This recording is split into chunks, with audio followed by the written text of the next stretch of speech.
നമസ്കാരം. ദർശന ടിവിയുടെ ലോകമെമ്പാടുമുള്ള പ്രേക്ഷകർക്ക് വിരുന്നിന്റെ പുതിയൊരു അധ്യായത്തിലേക്ക് ഹൃദ്യമായ സ്വാഗതം. വിരുന്നിപ്പോഴുള്ളത് തൃശ്ശൂർ ജില്ലയിൽ മുള്ളൂർക്കരയിലാണ്. വിരുന്നിന്റെ ഇന്നത്തെ എപ്പിസോഡ് ധന്യമാക്കാൻ എത്തിയിരിക്കുന്ന വ്യക്തിത്വം ഒരുപാട് വിശേഷണങ്ങളുള്ള ഒരു വ്യക്തിത്വമാണ്. അതുപോലെ തന്നെ ഒരു സ്ഥാപനമാണ്.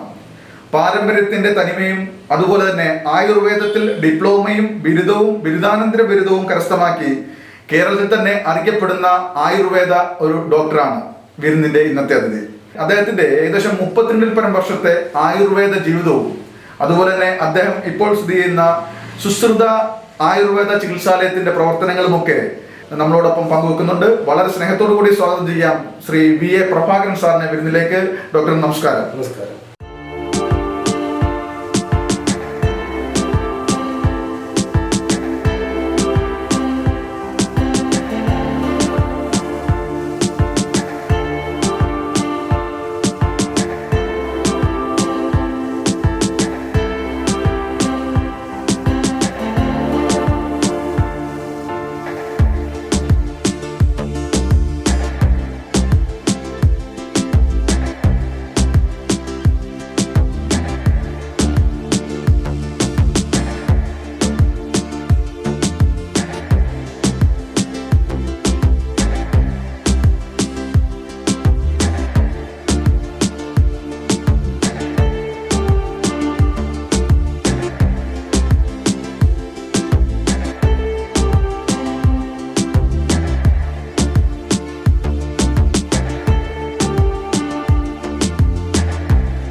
ഡോക്ടർ, വളരെയധികം സന്തോഷം. കാരണം നമ്മളുടെ ഒരു ഫ്രെയിമില് ഇത്രയും എക്സ്പീരിയൻസ്ഡ് ആയിട്ടുള്ള അല്ലെങ്കിൽ പാരമ്പര്യ തറവാട്ടിൽ അല്ലെങ്കിൽ വൈദ്യ തറവാട്ടിൽ ജനിക്കുകയും ആയുർവേദത്തിന്റെ എല്ലാ ക്വാളിറ്റിയും അല്ലെങ്കിൽ അതിന്റെ എല്ലാ സാധ്യതകളും മനസ്സിലാക്കി ഇന്ത്യയുടെ പല ഭാഗങ്ങളിൽ കൂടി ആയുർവേദത്തിന്റെ ആ ഒരു ക്വാളിറ്റി നിലനിർത്തിക്കൊണ്ടുള്ള വിദ്യാഭ്യാസം നേടിയിട്ടുള്ള ഒരു വ്യക്തിത്വമാണ് താങ്കൾ. ഏകദേശം 32 പരം വർഷമായി ഈ ഒരു മേഖലയിൽ താങ്കൾ എത്തിയിട്ട്. ഈ ഒരു കാലഘട്ടത്തിനുള്ളിൽ ഒരുപാട് രോഗികളെയും അതുപോലെ തന്നെ ആയുർവേദവുമായി ബന്ധപ്പെട്ട ഒരുപാട് വ്യക്തിത്വങ്ങളുമായിട്ടും ഇടപെടുവാനുള്ള സാഹചര്യം താങ്കൾക്കുണ്ടായിട്ടുണ്ട്. ഇത്രയും വർഷങ്ങൾക്ക് ശേഷം താങ്കളുടെ ഒരു സ്ഥാപനം സുശ്രുത ആയുർവേദ ചികിത്സാലയം തൃശ്ശൂർ ജില്ലയിൽ മുള്ളൂർക്കരയിൽ സ്ഥാപിതമായിട്ട് ഇപ്പോൾ ഏകദേശം 10 വർഷത്തോളമായി. തീർച്ചയായിട്ടും നമ്മൾ ഈ ഒരു സ്ഥാപനത്തിന്റെ വിശേഷണങ്ങൾ തുടങ്ങുന്നതിന് മുമ്പ് തന്നെ ഡോക്ടറിന്റെ ഈ ഒരു മേഖലയിലേക്കുള്ള വരവ് തന്നെ നമുക്ക് ചോദിച്ചറിയാം. എങ്ങനെയാണ് ഈ ഒരു മേഖലയിലേക്കുള്ള ആയുർവേദത്തിലേക്കുള്ള താങ്കളുടെ കടന്നുവരുന്നത് എങ്ങനെയായിരുന്നു? അതിനെക്കുറിച്ച് തന്നെ തുടങ്ങാം. നമ്മൾ ഈ പാരമ്പര്യമായിട്ട് തന്നെ ആയുർവേദ കുടുംബമാണ്. ആയുർവേദ കുടുംബമാണ്. അച്ഛൻ്റെ അച്ഛനും മുത്തശ്ശനും എല്ലാം തന്നെ, ചെറിയച്ഛനും വലിയച്ഛനും എല്ലാം തന്നെ ആയുർവേദ ആയിട്ട് ബന്ധപ്പെട്ടിട്ടുള്ള ആളുകളാണ്. ഓക്കെ. ഞാനും ഈ സത്യം പറയുകയാണെന്ന് വെച്ചാൽ പ്രീ-ഡിഗ്രി തോറ്റതിന് ശേഷം ചേട്ടൻ പറഞ്ഞു വൈദ്യശാല വന്നിരിക്കാൻ പറഞ്ഞു. അങ്ങനെ ഏകദേശം 1 കൊല്ലത്തോളം വൈദ്യശാല അന്നത്തെ കാലഘട്ടത്തിൽ മരുന്നൊക്കെ അരിഞ്ഞ് കഷായങ്ങളാക്കി കൊടുക്കുന്ന ഒരു കാലഘട്ടമായിരുന്നു. അപ്പോൾ ഈ ചെറിയച്ഛനൊക്കെ മരുന്ന് എഴുതി കൊടുക്കും. പല സ്ഥലങ്ങളിലും പോയിട്ട് അത് നമ്മുടെ കടയിലേക്ക് ലിസ്റ്റ് കൊണ്ട് ആൾക്കാർ വരുമ്പോൾ നമ്മൾ ആ മരുന്ന് എടുത്തു കൊടുക്കും. മരുന്നിനെ പറ്റി പ്രത്യേകിച്ച് പച്ചമരുന്നും എല്ലാം തന്നെ നമുക്ക് വളരെ ഹൃദിസ്ഥമാക്കാൻ കഴിഞ്ഞിട്ടുണ്ട്. അപ്പോൾ അവിടെ നിന്നാണ് നമുക്ക് ആയുർവേദത്തിനോട് ഉള്ള ഒരു മമത ഉണ്ടാകും. അതിലുപരി ഇനിയത്തെ കാലത്ത് ഈ പാരമ്പര്യം കൊണ്ട് നമുക്ക് നിലനിൽക്കാൻ കഴിയില്ല. ക്വാളിഫൈഡ് വേണം, അതും സയൻറ്റിഫിക് ആയിട്ടുള്ള കാര്യങ്ങൾ മനസ്സിലാക്കണം, അത് വേണം എന്നുള്ള ഒരു തിരിച്ചറിവ് എനിക്കുണ്ടാവുകയും എൻ്റെ വീട്ടുകാരതിനെ സപ്പോർട്ട് ചെയ്യുകയും അങ്ങനെ അന്നത്തെ കാലത്ത് ഡിപ്ലോമയാണ് ഉണ്ടായിരുന്നു, DIM. അതിനുകൊണ്ട് ചേർക്കുകയും ചെയ്തു ഷൊർണൂർ ആയുർവേദ കോളേജിൽ. അത് കഴിഞ്ഞപ്പോൾ എനിക്ക് തോന്നി ഇതുകൊണ്ടൊന്നും ആയില്ല. അങ്ങനെ ഡിഗ്രിക്ക് അങ്ങനെ ചേർന്നു. ഒന്ന് കണ്ടൻസ്ഡ് BI എന്ന് പറഞ്ഞൊരു കോഴ്സ് ഉണ്ടായിരുന്നു. അത് കഴിഞ്ഞ് അത് പഠിച്ചുകൊണ്ടിരിക്കുമ്പോൾ അതിൻ്റെ സെക്കൻഡ് ഇയർ ആയപ്പോഴാണ് നമുക്ക് ഈ CCRISൻ്റെ, അതായത് central council for research in ayurvedic science എന്ന സെൻട്രൽ ഗവൺമെൻറ്റിൻ്റെ സ്ഥാപനത്തിൽ ഒരു കോൾ ഫോർ ചെയ്യുന്നത്. അങ്ങനെ ഞാനതിൽ അപ്ലൈ ചെയ്തു. മദ്രാസിൽ പോയിട്ട് റിട്ടേൺ ടെസ്റ്റും ഇൻ്റർവ്യൂവും കഴിഞ്ഞു. അങ്ങനെ എന്തോ ദൈവഭാഗ്യം കൊണ്ട് എനിക്ക് സെലക്ഷൻ കിട്ടി. കൽക്കട്ടയിലായിരുന്നു അപ്പോയിൻമെൻറ്റ്. അപ്പോൾ കൽക്കട്ടയിൽ പോകുമ്പോൾ നമുക്ക് ലാംഗ്വേജിൻ്റെ കാര്യത്തിലും ഒന്നും ഒരു അറിവില്ല. കൽക്കട്ടയിൽ പോയി എന്തോ ഒരു ഭാഗ്യം കൊണ്ട് തന്നെ പറയാം, ഒരു 6 മാസം മാത്രമേ അവിടെ ജോലി ചെയ്യേണ്ടത്. അതൊരു ട്രെയിനിങ് ആയിരുന്നു വിവിധ ഡിപ്പാർട്ട്മെൻറ്റിൽ. റിസർച്ച് എന്ന് പറഞ്ഞു കഴിഞ്ഞാൽ ഫാർമക്കോളജി, ബയോകെമിസ്ട്രി, പിന്നെ ക്ലിനിക്കൽ സ്റ്റഡി, അങ്ങനെ പല സെക്ഷനുണ്ട്. അപ്പോൾ അതിൻ്റെയൊക്കെ ഒരു ആകത്തുക അവിടെ നിന്ന് കൽക്കട്ടയിൽ നിന്ന് നമുക്ക് കിട്ടി. അങ്ങനെ നമ്മുടെ ഈ ചെറുതുരുത്തി ആയുർവേദ പഞ്ചകർമ്മ ഇൻസ്റ്റിറ്റ്യൂട്ടിലേക്ക് ട്രാൻസ്ഫർ വന്നു. ചെറുതുരുത്തിൽ നിന്ന് റിട്ടയറായി. അങ്ങനെ ഏകദേശം 13ഓളം സ്ഥലങ്ങളിൽ ഞാൻ സഞ്ചരിച്ചിട്ടുണ്ട് ഇതിനു വേണ്ടിയിട്ട്. അതുകൂടാതെ ഇന്ത്യയിലെ പല സ്ഥലങ്ങളിലും നമ്മളുടെ പേപ്പർ പ്രസൻറ്റേഷനും അതിനൊക്കെ വേണ്ടിയിട്ട് നമ്മൾ പോയിട്ടുണ്ട്. ഡൽഹിയിലും ജയ്പൂരും അതുപോലെ തന്നെ BHUലൊക്കെ നമ്മൾ പോയിട്ടുണ്ട്. ഇപ്പോൾ നമ്മുടെ ഈ ഒരു സുസ്ഥിരതയിലേക്ക് വീണ്ടും എത്തിക്കഴിഞ്ഞാൽ, ഇപ്പോൾ ഡോക്ടർക്ക് ഇത്രയും വലിയൊരു എക്സ്പീരിയൻസ് ഉണ്ട്. ഏകദേശം 32-ൽ പരം വർഷത്തെ പല സ്ഥലങ്ങളിലുള്ള പല മേഖലകളിൽ നിന്നുള്ള വ്യക്തിത്വങ്ങളുമായിട്ട് അവരുടെ രോഗങ്ങളുമായിട്ട് ബന്ധപ്പെട്ട് തങ്ങൾക്കുള്ള ഒരു എക്സ്പീരിയൻസ് ഉണ്ടല്ലോ. ഈ ഒരു അനുഭവങ്ങൾ നമ്മുടെ ഈ ഒരു സെൻറ്ററിൽ നമ്മുടെ ഈ ഒരു സുസ്ഥിരതയിലേക്ക് എത്തുമ്പോൾ ആ ഒരു അനുഭവങ്ങളെല്ലാം ഒരു മുതൽക്കൂട്ടായിട്ട് ഇവിടെ എത്തുന്ന രോഗികൾക്ക് കൊടുക്കാൻ കഴിയുന്നുണ്ടല്ലോ.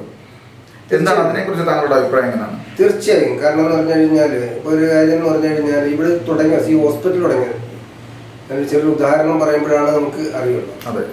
അപ്പോൾ ഞാൻ ആദ്യം പറഞ്ഞു പല ആളുകളും ബാക്ക് പെയിനിന് നമ്മൾ ഒരുവിധം പേരെടുത്തിട്ടുള്ള സമയമാണ്. അപ്പോൾ ഒരു പേഷ്യൻറ്റിനെ വേറൊരു സുഹൃത്ത് കൊണ്ടുവരികയാണ് ബാക്ക് പെയിനായിട്ട്. ഈ PWD സൂപ്രണ്ടായിരുന്നു അദ്ദേഹം. അപ്പോൾ അദ്ദേഹം സൂപ്രണ്ടായിരുന്നു. ഇവിടെ വന്ന് നമ്മൾ നോക്കിയപ്പോൾ ഇദ്ദേഹത്തിൻ്റെ കയ്യിൽ ഇങ്ങനെ പല സ്ഥലത്തും പോയിട്ടുണ്ട്. പക്ഷേ നമുക്ക് ആവശ്യമുള്ള യാതൊരു തെളിവുകളുമില്ല, ടെസ്റ്റുകളൊന്നും ചെയ്തിട്ടില്ല, ഈവൺ ഒരു എക്സ്റേ പോലും ഇല്ല. അപ്പോൾ ഞാൻ പറഞ്ഞു നിങ്ങളൊരു കാര്യം ചെയ്യും, ഒരു MRI എടുത്തിട്ട് വരും എന്നും പറഞ്ഞുകൊണ്ട് ഇവർ MRIക്ക് വിട്ടു. അപ്പോൾ അവരുടെ കാറിൽ അവർ തൃശ്ശൂർ പോയി MRIക്ക് പോയി. MRI എന്ന കാണുന്ന മിഷൻ കേട്. അതിനെ അവർ ബുക്ക് ചെയ്ത് പിറ്റേ ദിവസത്തേക്ക് ബുക്ക് ചെയ്തിട്ട് തിരിച്ചു വന്നു. ഇവിടെ അഡ്മിറ്റ് ചെയ്തു. അങ്ങനെ പിറ്റേ ദിവസം ബ്ലഡ് ടെസ്റ്റ് ചെയ്തു. രാവിലെ ബ്ലഡ് ടെസ്റ്റ് ചെയ്ത് അതിൻ്റെ റിപ്പോർട്ട് വന്നു. റിപ്പോർട്ട് ചെയ്ത് വന്ന് നോക്കിയപ്പോൾ നമുക്ക് ഇവിടെ അഡ്മിറ്റ് ചെയ്യാൻ പറ്റുന്ന സ്ഥിതിയല്ല ബ്ലഡിൻ്റെ റിപ്പോർട്ട് കണ്ടപ്പോൾ. കാരണം എന്ന് പറഞ്ഞാൽ അത്രയും ESRും ഇതെല്ലാം കൂടുതലാണ്. അപ്പോൾ MRI എടുത്തപ്പോൾ നമുക്കത് ക്യാൻസറാണെന്ന് മനസ്സിലായി. ഇത് നമുക്ക് കിട്ടിയിട്ടുള്ള വലിയൊരു അറിവാണ്. കാരണം ഞങ്ങളുടെ റിസർച്ചിൽ ഒരു മോഡേൺ ഡോക്ടർ ഉണ്ടായിരുന്നു. അദ്ദേഹമാണ് ഈ ഫൈനലൈസ് ചെയ്യുന്നത്, ഇന്നതാണ് ഇത് നമുക്ക് റിസർച്ചിന് എടുക്കാം എന്ന് പറയുന്നത്.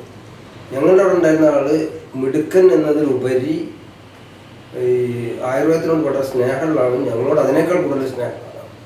അപ്പോൾ ഓരോ കാര്യങ്ങളും പറഞ്ഞ് മനസ്സിലാക്കാനും മോഡേൺ ആയിട്ടുള്ള എല്ലാ ഇതും ഒരു മെഡിക്കൽ കോളേജിൽ കുട്ടി പഠിക്കുന്ന അത്ര ഉള്ള ഒരു ഇത് അദ്ദേഹം വെച്ചെങ്കിൽ ഗോൾഡ് മെഡലിസ്റ്റാത്ത് കോഴിക്കോട് മെഡിക്കൽ കോളേജിലത്തെ. അപ്പോൾ ഇന്നതാണ് രോഗം എന്ന് പറഞ്ഞു. അപ്പോൾ ഞാൻ ഇതിന് സർജറിയുടെ ആവശ്യമുണ്ടോ എന്ന് ചോദിച്ചു. സർജനാണ് ഇത് ചെയ്തത്. അപ്പോൾ അദ്ദേഹം പറഞ്ഞു വേണ്ടെങ്കിൽ വേണ്ട എന്ന് പറഞ്ഞു. എന്താ വേണ്ട എന്ന് പറഞ്ഞുകൊണ്ട് അവരുടെ ഡ്രസ്സ് ഇട്ടിട്ടുള്ള എൻ്റെ അമ്മായിയാണത്. അങ്ങനെ അവരവിടെ നിന്ന് കൊടുന്നു. നിങ്ങളൊരു കാര്യം ചെയ്തോളെ, എനിക്കിപ്പോൾ ഇവിടെ നിൽക്കാൻ നേരമില്ല, നിങ്ങൾ അതിന് ഡിസ്ചാർജിന് കുറച്ച് ഇത് എടുക്കുമല്ലോ, നിങ്ങൾ നമ്മുടെ ഹോസ്പിറ്റലിലേക്ക് വരും, നമുക്ക് അവിടെ നിന്ന് ട്രീറ്റ് ചെയ്തതിന് ഓപ്പറേഷൻ്റെ ഒന്നും ആവശ്യമില്ല എന്ന് പറഞ്ഞു. അങ്ങനെ അവരെ കൊണ്ടുവന്നു. അപ്പോൾ കൊണ്ടുവരുമ്പോൾ മകനോട് ഡോക്ടർ പറഞ്ഞു ഇത് ആയുർവേദം കൊണ്ടൊന്നും ശരിയാവില്ല, നിങ്ങളൊരു കാര്യം ചെയ്യേ, മാറിയില്ല വെച്ചെങ്കിൽ ഇവിടെ വന്നിട്ട് നമുക്ക് ഓപ്പറേഷൻ വന്നിട്ട് ശരിയാക്കാം. അത് ഞാൻ പറഞ്ഞു തന്നത് സർജറി ചെയ്യേണ്ട സ്ഥലമുണ്ട്. ഇപ്പോൾ ഈ ആയുർവേദത്തിലും സർജറി പറയുന്നുണ്ട്. സർജറി എന്ന് പറഞ്ഞു കഴിഞ്ഞാൽ സുശ്രുതനാണ് സർജറിയുടെ പിതാവ്. Sushruta is the father of surgery എന്ന് പറഞ്ഞിട്ടുണ്ട്. അപ്പോൾ നമ്മൾ സർജറി എവിടെ ചെയ്യേണ്ടത്? നമ്മുടെ ശാസ്ത്രത്തിലും പറയുന്നത് അക്രിയായാം ക്രിയാമുക്തി, ക്രിയായാം സംശയോപകരം. അക്രിയ അതായത് ശസ്ത്രക്രിയ ചെയ്തില്ലെങ്കിൽ രോഗി മരിക്കുന്ന ഉറപ്പാണ്. ക്രിയായാം സംശയോപകരം, ശസ്ത്രക്രിയ ചെയ്താൽ ജീവിക്കുകയും ചെയ്യാം. ചിലപ്പോൾ ജീവിച്ചെന്ന് വരും, ചിലപ്പോൾ മരിച്ചെന്ന് വരും. ഈ സമയത്ത് മാത്രമേ സർജറി ചെയ്യാൻ പാടുള്ളൂ എന്ന് അടിവര ഇട്ടിട്ട് ആയുർവേദത്തിൽ പറയുന്നുണ്ട്. നമ്മൾ ഇന്നത്തെ ആൾക്കാരെന്താ ചെയ്യണത്? നിങ്ങൾക്ക് നടുവേദനയായി ചെന്നു, അത് കുഴപ്പമില്ല, ഒരു MRI എടുത്തു, ഡിസ്ക് പ്രൊലാപ്സ് ആണ്, സർജറി ചെയ്യാം, അടുത്തൊരു വയറുവേദനയായി വന്നു. അപ്പോൾ അതല്ല, അത് വേണം, അത് വേണ്ടില്ലെങ്കിൽ രോഗി മരിക്കുമെന്ന് ഉറപ്പുണ്ടെങ്കിൽ മാത്രം സർജറി ചെയ്യാൻ പാടുള്ളൂ. അത് വളരെ അടിവര ഇട്ടിട്ട് ആയുർവേദത്തിൽ പറയുന്നുണ്ട്. അപ്പോൾ അതാണ് ഇതിൻ്റെ ഒരു രീതി. തീർച്ചയായിട്ടും താങ്കളുടെ ആ ഒരു എക്സ്പീരിയൻസ്, അനുഭവം ഒരുപാട് ജനങ്ങൾക്ക് ഗുണകരമായി മാറട്ടെ. അതുപോലെ തന്നെ സുശ്രുത ആയുർവേദ ചികിത്സാലയം താങ്കളെ പ്രതീക്ഷിച്ച്, അല്ലെങ്കിൽ ഡോക്ടർ പ്രതീഷിനെ പ്രതീക്ഷിച്ച്, അല്ലെങ്കിൽ ഡോക്ടർ രജനയെ പ്രതീക്ഷിച്ച് ഇവിടെ എത്തുന്ന ഓരോ രോഗികൾക്കും അതിൻ്റേതായിട്ടുള്ള റിസൾട്ട് ഉണ്ടാകട്ടെ എന്ന് ഞങ്ങളും ആത്മാർത്ഥമായി ആഗ്രഹിക്കുന്നു. താങ്കളുടെ ഇനിയുള്ള ഓരോ പ്രവർത്തനങ്ങളും ഒരുപാട് ജനങ്ങൾക്കും അല്ലെങ്കിൽ ഇവിടെ എത്തുന്നവർക്ക് ഒരു ആശ്വാസകരമായിട്ടുള്ള ഒരു പൊതുജീവിതം സമ്മാനിക്കാൻ താങ്കളെ കൊണ്ടാകട്ടെ എന്ന് ആത്മാർത്ഥമായി ആഗ്രഹിക്കുന്നു, പ്രാർത്ഥിക്കുന്നു. ഒരിക്കൽ കൂടി നന്ദി അറിയിക്കുന്നു താങ്കളുടെ ഈ വിലപ്പെട്ട സമയത്തിന്. നന്ദി, നമസ്കാരം. ഇപ്പോൾ നമ്മളോടൊപ്പം ഉള്ളത് സുശ്രുത ആയുർവേദ ചികിത്സാലയത്തിന്റെ മാനേജിംഗ് ഡയറക്ടറും അതുപോലെ തന്നെ കേരളത്തിലെ അറിയപ്പെടുന്ന ആയുർവേദ ഡോക്ടറും കൂടിയായിട്ടുള്ള ഡോക്ടർ പ്രജീഷ് സാറാണ്. സാർ, ആദ്യം തന്നെ ഇപ്പോൾ നമ്മുടെ ഒരു സെന്ററിന്റെ പ്രവർത്തനങ്ങളെ കുറിച്ചൊക്കെ നമ്മുടെ പ്രഭാകരൻ സാർ പറയുകയുണ്ടായി. അദ്ദേഹത്തിന്റെ അനുഭവങ്ങളും അദ്ദേഹത്തിന്റെ ഇത്രയും വർഷത്തെ എക്സ്പീരിയൻസും പാരമ്പര്യമായി കിട്ടിയ ആ ഒരു കഴിവുകളുമൊക്കെ ഈ ഒരു സ്ഥാപനത്തിന് വേണ്ടി ചെലവഴിച്ചുകൊണ്ടേയിരിക്കുന്നു. ഒരുപാട് റിസൾട്ടുകൾ, ഒരുപാട് മേഖലയിൽ നിന്നുള്ള ഒരുപാട് രോഗികൾക്ക് അദ്ദേഹം മൂലം ഒരുപാട് പുതുജീവിതം തന്നെ സമ്മാനിക്കാൻ അദ്ദേഹത്തിന് സാധിക്കുന്നുണ്ട്. തീർച്ചയായിട്ടും ഈ ഒരു സ്ഥാപനത്തെക്കുറിച്ച് നമ്മൾ സംസാരിക്കുമ്പോൾ ഇവിടുത്തെ ഒരു പ്രത്യേകത അതിനെക്കുറിച്ച് ഡോക്ടർ പറയേണ്ടി വരും. അതുപോലെ തന്നെ താങ്കളുടെ ഈ ഒരു മേഖലയിലേക്കുള്ള തുടക്കം തന്നെ നമുക്ക് ചോദിച്ചറിയാം. എങ്ങനെയാണ് ഈ ഒരു മേഖലയിലേക്ക് എത്തിയത്? താങ്കളുടെ ഈ ഒരു സുശ്രുത ആയുർവേദ ചികിത്സാലയത്തിലേക്കുള്ള വരവ്? സത്യം പറഞ്ഞു കഴിഞ്ഞാൽ ഞാൻ ഒരു ഏതൊരു ആളുകളെയും പോലെ +2 കഴിഞ്ഞു, ഡിഗ്രിക്ക് പോയി. അതിനിരിക്കുമ്പോൾ എന്താ വെച്ചിട്ടുണ്ടെങ്കിൽ അച്ഛൻ ഈ ഫീൽഡിലാണ്. വെല്ലിച്ചന്മാർ, അച്ഛൻ്റെ ചേട്ടന്മാർ, അച്ഛൻ്റെ അച്ഛനൊക്കെ ആണെന്ന് കേട്ടിട്ടുണ്ട്, ഞങ്ങളൊന്നും കണ്ടിട്ടില്ല. പക്ഷെ അവിടെ അച്ഛൻ്റെ തറവാട് എന്ന് പറയുന്നത് ഗുരുവായൂരാണ്. അവിടെ എന്ന് പറഞ്ഞു കഴിഞ്ഞാൽ പ്രഭാകര വൈദ്യശാല എന്ന് പറഞ്ഞാൽ എൻ്റെ ഓർമ്മയിൽ ഒരു 4-5 പ്രഭാകര വൈദ്യശാലകളുണ്ട്. അത് അച്ഛൻ്റെ ചേട്ടന്മാർ, ചേട്ടൻ്റെ അനിയന്മാർ, അമ്മായിയുടെ അങ്ങനെ പറഞ്ഞിട്ട് ഇന്ന് ഒരെണ്ണേ ഉള്ളൂ, എല്ലാവരും മരിക്കുന്നതോട് കൂടിയിട്ട്. അപ്പോൾ എന്താ വെച്ചിട്ടുണ്ടെങ്കിൽ ഓരോ കാലഘട്ടം കഴിയുന്നതോടും അതിൻ്റെ പുതിയ തലമുറകൾ ആരും ഈ ഫീൽഡിലേക്ക് വരുന്നില്ല. ഒരു വേറെ ഫീൽഡ് ഉണ്ട്. അപ്പോൾ ചേട്ടപ്പോൾ നമ്മുടെ തന്നെ വെല്ലിച്ചൻ്റെ മക്കളൊക്കെ, വെല്ലിച്ചൻ വലിയ വൈദ്യരാണ്, പക്ഷെ വെല്ലിച്ചൻ്റെ മക്കളൊന്നും ഈ ഫീൽഡിലില്ല. അപ്പോൾ എന്താ ഉണ്ടാവുക വെച്ചിട്ടുണ്ടെങ്കിൽ ഈ 5-6 എൻ്റെ ഓർമ്മയിൽ ഒരു 6 പ്രഭാകര വൈദ്യശാലകളുണ്ടായിരുന്നു. അതുകളെല്ലാം ഓരോന്നോരോന്ന് മരിക്കുമ്പോൾ കഴിയുമ്പോൾ അത് സ്റ്റോപ്പ് ആവുമല്ലോ. അപ്പോൾ ഈ പുതിയ തലമുറയിലേക്ക് നമുക്ക് ആരെങ്കിലും വരാമെന്നുള്ളത് അച്ഛനൊരു ആഗ്രഹം ഉണ്ടായിരുന്നു. എൻ്റെ ഭാഗമായിട്ടാണ് ഞാൻ ശാന്തിഗിരി ആയുർവേദ കോളേജിൽ നിന്നാണ് കോഴ്സ് കഴിഞ്ഞ് പിന്നെ ചെന്നൈയിലും അങ്ങനെ ഹൈദരാബാദ്, ചെന്നൈ ഒക്കെ വർക്ക് ചെയ്തു. പിന്നെ അച്ഛൻ ആ സമയത്ത് ഇവിടെ നമ്മൾ ഫ്രണ്ടിൽ കണ്ടിരുന്ന ഒരു ചെറിയ സ്ഥാപനമാണ്. അത് അവിടെ OP ആയിട്ടാണ് 2012 സ്റ്റാർട്ട് ചെയ്യുന്നത്. അച്ഛൻ സ്റ്റാർട്ട് ചെയ്യുന്നു. അപ്പോൾ അച്ഛൻ ഉണ്ടായിരുന്നു, അന്ന് സിസ്റ്റർ പഠിക്കുകയായിരുന്നു. അപ്പോൾ ഞങ്ങളൊക്കെ അച്ഛൻ്റെ കൂടെ എപ്പോഴും ഉണ്ടാകും കുറേ സമയങ്ങളിലൊക്കെ. പിന്നെ ഞാൻ അങ്ങനെ പുറത്തൊക്കെ പോയി. പിന്നെ സൗത്ത് ആഫ്രിക്കയിൽ കുറച്ച് കാലങ്ങളോളം സൗത്ത് ആഫ്രിക്കയിൽ വർക്ക് ചെയ്തു. അവിടെ നിന്നാണ് ഞാൻ ഈ ഹോസ്പിറ്റൽ മാനേജ്മെന്റ് അവിടെ നിന്നാണ് പഠിക്കുന്നത്. കാരണം അതെങ്ങനെ നമ്മളത് ഒരു മാനേജ് ചെയ്യണം എന്നുള്ളത്. ചികിത്സ സത്യം പറഞ്ഞു കഴിഞ്ഞാൽ ചികിത്സേനേക്കാൾ പാടാണ് ഇത് മാനേജ് ചെയ്ത് കൊണ്ടുവന്നത്. ഞാൻ ഇവിടെ ഹോസ്പിറ്റലിൽ തുടങ്ങിയതിനു ശേഷം പ്ലംബിങ് പഠിച്ചു. കാരണം അങ്ങനെയുള്ള കുറേ കാര്യങ്ങൾ അതായിരുന്നു കൂടുതൽ. ഞാൻ അവിടെ ചെന്നിട്ടാണ് പഠിച്ചത്. അവിടെ നിന്ന് സത്യം പറഞ്ഞു കഴിഞ്ഞാൽ ഞാൻ ഈ ഇതിൽ MBAക്ക് ജോയിൻ ചെയ്തു വിറ്റ്സ് യൂണിവേഴ്സിറ്റിക്ക്. പക്ഷേ കംപ്ലീറ്റ് ചെയ്തില്ല. അതിനുമ്പോൾ ഞാൻ തിരിച്ചു പോകും. പിന്നെ ഞാൻ ഇവിടെ വന്നു. അപ്പോഴാണ് ഒരു എൻട്രൻസ് വന്നിരുന്നു, ഓൾ ഇന്ത്യ എൻട്രൻസ് ആയിരുന്നു. അപ്പോൾ ആ എൻട്രൻസിന് അന്നത്തെ പ്രത്യേകത എന്ന് പറഞ്ഞു കഴിഞ്ഞാൽ നമ്മൾ ആദ്യം ചോയ്സ് കൊടുക്കണം. ഏത് സബ്ജക്റ്റ് വേണമെന്നുള്ള ചോയ്സ് നമ്മൾ കൊടുക്കണം. എന്നിട്ടാണ് നമ്മൾ എൻട്രൻസ് എഴുതുന്നത്. എൻട്രൻസ് എഴുതി നമ്മൾക്ക് ആ ചോയ്സ് ഉണ്ടെങ്കിൽ നമുക്ക് റാങ്കിലുണ്ടെങ്കിൽ കിട്ടും. ഇപ്പം ഞാനാണെങ്കിൽ ഈ ചോയ്സിൽ ശാരസൂത്ര എന്ന് പറയുന്ന ഒരു വിഭാഗം മാത്രമേ വെച്ചുള്ളൂ. അത് പ്രശ്നം എന്താ വെച്ചിട്ടുണ്ടെങ്കിൽ അത് കേരളത്തിലില്ല. ആ കോഴ്സ് പഠിക്കണമെങ്കിൽ നമ്മൾ പുറത്ത് പോകുക തന്നെ വേണം. പക്ഷെ ശാരസൂത്ര എന്ന് പറഞ്ഞിട്ടുള്ള അങ്ങനെ CRIV കോഴ്സ് രാഷ്ട്രീയ ആയുർവേദ വിദ്യാപീഠം ന്യൂഡൽഹിയുടെ കീഴിൽ ഛത്തീസ്ഗഡിൽ നിന്നാണ് ശാരസൂത്രത്തിൽ ഞാൻ സ്പെഷ്യലൈസ് ചെയ്യുന്നത്. CRIV കഴിഞ്ഞു നാട്ടിൽ വന്നു. അങ്ങനെ ഞാൻ ഹോസ്പിറ്റലിൻ്റെ ചാർജ് ഏറ്റെടുത്തു. അപ്പോഴേക്കും സിസ്റ്റർ അത്രയും ഉണ്ടായിരുന്നു. പിന്നെ സിസ്റ്റർ PGക്ക് പോയി. അപ്പോൾ പിന്നെ ഹോസ്പിറ്റലിൽ അങ്ങനെ 2014 ഞങ്ങൾ ഈ സ്ഥാപനം ഇങ്ങനെ ഹോസ്പിറ്റലായിട്ട് കിടത്തി ചികിത്സിക്കാവുന്ന സൗകര്യം തുടങ്ങിയിട്ടുണ്ടായിരുന്നു. അന്ന് സിസ്റ്ററും അച്ഛനുമായിരുന്നു. ഞാനന്ന് സൗത്ത് ആഫ്രിക്കയിലായിരുന്നു. എന്നിട്ട് പിന്നെ തുടങ്ങി മെല്ലെ കാര്യങ്ങൾ. അപ്പോഴും കൂടുതലും നമ്മൾ ചെയ്തിരുന്നത് ഇവിടെ അച്ഛന് കൂടുതലും വരുന്ന പേഷ്യൻസ് നടുവേദന, കഴുത്തുവേദന, സെർവൈക്കൽ സ്പോണ്ടിലോസിസ്, ലംബർ സ്പോണ്ടിലോസിസ്, അതുപോലെ തന്നെ പാരാപ്ലേജിയ, ഹെമിപ്ലേജിയ പോലുള്ള ഒരു സൈഡ് പക്ഷാഘാതം പോലുള്ള ചികിത്സകൾ, അങ്ങനെയൊക്കെയുള്ള ചികിത്സകളാണ് കൂടുതലും. സൂറിയാസിസ് വന്നിരുന്നു. അപ്പോൾ അതൊക്കെയായിരുന്നു സാധാരണ ചെയ്യുന്നത്. അപ്പോൾ നമുക്കിവിടെ ഇപ്പോൾ 2 പഞ്ചകർമ്മ തിയേറ്റേഴ്സ് ഉണ്ട്. ട്രീറ്റ്മെൻറ്റ് ചെയ്യാനുള്ള സൗകര്യങ്ങളായിരുന്നു. അങ്ങനെ കോവിഡിൻ്റെ സമയത്ത് ഞാൻ കുറച്ച് കാലം നാഷണൽ ഹെൽത്ത് മിഷനിൽ വർക്ക് ചെയ്തു. അത് കഴിഞ്ഞ് അപ്പോൾ നമ്മൾ അതിൻ്റെ ഇടയിൽ തന്നെ ഞാൻ കോഴ്സ് കഴിഞ്ഞ് വന്നപ്പോൾ ചെറിയ തോതിൽ ശാരസൂത്രം സ്റ്റാർട്ട് ചെയ്ത് എക്സാമിനേഷനും കാര്യങ്ങളൊക്കെ വരുന്നു. ചെറിയൊരു ഇത്. അപ്പോൾ ഇതിലെന്താ പ്രത്യേകത എന്ന് പറഞ്ഞു കഴിഞ്ഞാൽ അച്ഛൻ തന്നെ ഇത്രയും കാലം ഗവൺമെൻറ് സർവീസിൽ വർക്ക് ചെയ്തുകൊണ്ട് അച്ഛനൊരു ഇതുണ്ടായിരുന്നു. ഇവിടെ ഏറ്റവും ചിലവ് ചുരുങ്ങിയ രീതിയിൽ രോഗികളെ നമുക്ക് ഇവിടെ വന്ന് പോകുമ്പോൾ ഒരു വലിയൊരു ബില്ല് ഹ്യൂജായിട്ടുള്ള. അപ്പോൾ ഇന്നത്തെ കാലഘട്ടത്തിൽ എന്ന് പറഞ്ഞു കഴിഞ്ഞാൽ ആയുർവേദ ചികിത്സ ഭയങ്കര എക്സ്പെൻസീവായി മാറിക്കൊണ്ടിരിക്കും. തീർച്ചയായിട്ടും. അപ്പോൾ അതിന് ഒരു എങ്ങനെയൊക്കെ നമുക്ക് കോസ്റ്റ് കുറയ്ക്കാൻ പറ്റും. അപ്പോൾ കോസ്റ്റ് ഏറ്റവും കുറഞ്ഞ രീതിയിൽ നല്ല ചികിത്സകൾ കൊടുക്കും. അതുകൊണ്ട് തന്നെ ഞങ്ങൾ മരുന്നുകൾ ഇവിടെ ഉണ്ടാക്കും. കുറേ മരുന്നുകൾ നമ്മളെ കൊണ്ട് പറ്റാവുന്ന അരിഷ്ടം നമുക്ക് ഉണ്ടാക്കാൻ പറ്റില്ല.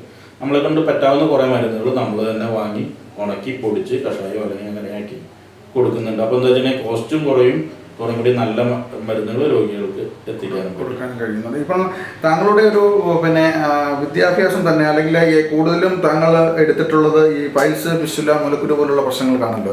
അതിന് ഈ ആയുർവേദത്തിന്റെ ചികിത്സ ഇപ്പം താങ്കൾ എടുത്ത ഡിഗ്രി തന്നെ ചാരസൂത്ര ആണല്ലോ.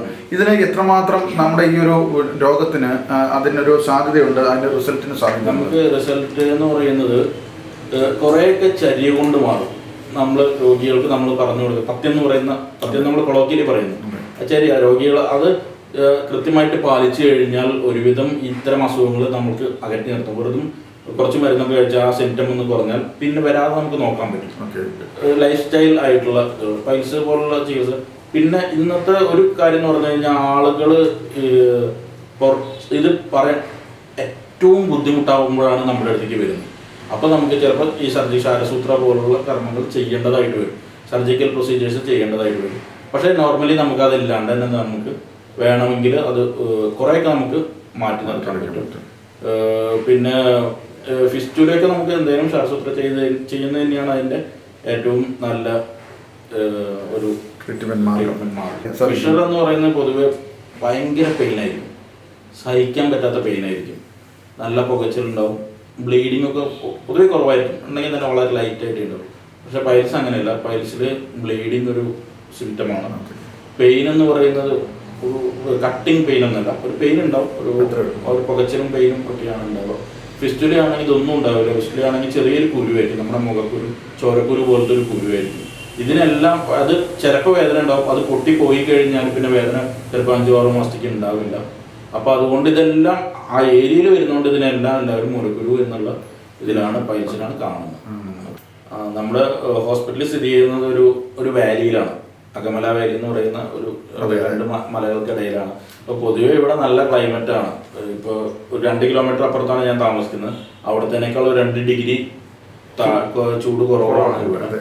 ഇവിടെ നമുക്ക് AC റൂംസ് ഉണ്ടെങ്കിലും പലരും AC എടുത്തിട്ട് ഉപയോഗിക്കാറില്ല. പൊതുവെ വേനൽക്കാലത്ത് പോലും നമുക്ക് അങ്ങനെ ഒരു ക്ലൈമറ്റുള്ള സ്ഥലമാണ്. അപ്പോൾ അത് തന്നെയാണ് ഞങ്ങളുടെ ഏറ്റവും വലിയ ഒരു ഇത്. പിന്നെ എല്ലാ ട്രീറ്റ്മെൻറ്റ്സും ആയുർവേദത്തിലുള്ള എല്ലാ ട്രീറ്റ്മെൻറ്റ്സും നമ്മൾ ചെയ്യുന്നുണ്ട്. ഞാൻ, സിസ്റ്ററും അച്ഛനാണ് മെയിനായിട്ട് ചെയ്യുന്നത്. പിന്നെ വേറെ നമ്മുടെ സുഹൃത്തുക്കളായിട്ടുള്ള റിട്ടയർ ആയിട്ടുള്ള ഡോക്ടേഴ്സും വരുന്നുണ്ട്. വീക്ക്ലി വൺസ് ഒക്കെ ആയിട്ട് സ്പെഷ്യലിസ്റ്റ് കൺസൾട്ടേഷൻ ഒക്കെ ആയിട്ട് അച്ഛൻ്റെയൊക്കെ ഫ്രണ്ട്സൊക്കെ റിട്ടയർ ആയവർ വരുന്നുണ്ട്. ഈ ഒരു സെന്ററിന്റെ പ്രവർത്തനങ്ങൾ സ്ത്രീരോഗ വിഭാഗം കൈകാര്യം ചെയ്യുന്നതാണ് ഡോക്ടർ രചന മാഡം. തീർച്ചയായിട്ടും അദ്ദേഹത്തിന് നമുക്ക് സ്വാഗതം ചെയ്യാം. Welcome doctor. തീർച്ചയായിട്ടും അപ്പോൾ അച്ഛനും അതുപോലെ തന്നെ ഡോക്ടർ പ്രതീഷ് സാറും ഒക്കെ പറഞ്ഞതുപോലെ തന്നെ ഈ ഒരു ബുദ്ധിമുട്ട് അനുഭവിക്കുന്ന ഒരുപാട് ജനങ്ങൾ നമ്മുടെ കേരളത്തിൽ തന്നെ ഉണ്ട്. നമ്മൾ വേറെ എങ്ങും പോകേണ്ട, നമ്മുടെ കേരളത്തിൽ തന്നെ ഉണ്ട്. ഒരു കാരണവശാലും മറ്റുള്ളവരോട് അടുത്ത് നിൽക്കുന്ന ആളോട്, സുഹൃത്തുക്കളോട് പോലും പറയാത്ത തരത്തിലുള്ള ബുദ്ധിമുട്ട് അനുഭവിക്കുന്നവർ, പ്രത്യേകിച്ച് സ്ത്രീകളാണെങ്കിൽ ഒരിക്കലും പറയുകയുമില്ല. ഈ ഒരു അങ്ങനെയുള്ള വിഷയം അല്ലെങ്കിൽ ആ ഒരു ബുദ്ധിമുട്ട് അനുഭവിക്കുന്നവർക്കാണ് ഈ ഒരു സ്ഥാപനം വ്യത്യസ്തമായി നിൽക്കുന്നത്. കാരണം അവർക്ക് ഉറപ്പായിട്ടും ഈ ഒരു നമ്പറിലേക്ക് കോൺടാക്ട് ചെയ്യാൻ കഴിയും. കാരണം അവരുടെ ബുദ്ധിമുട്ട് പറയാൻ പറ്റുന്ന ഒരു ലേഡി ഡോക്ടർ തന്നെ ഉള്ളതുകൊണ്ട് ഈ ഒരു മേഖലയിൽ സ്പെഷ്യലൈറ്റ് ചെയ്യുന്നതുകൊണ്ട് തന്നെ തീർച്ചയായിട്ടും ഡോക്ടറിൻ്റെ ഈ ഒരു പ്രവർത്തന മേഖലയിലേക്ക് വരുവാണെങ്കിൽ ഏകദേശം 12 വർഷത്തോളമായി.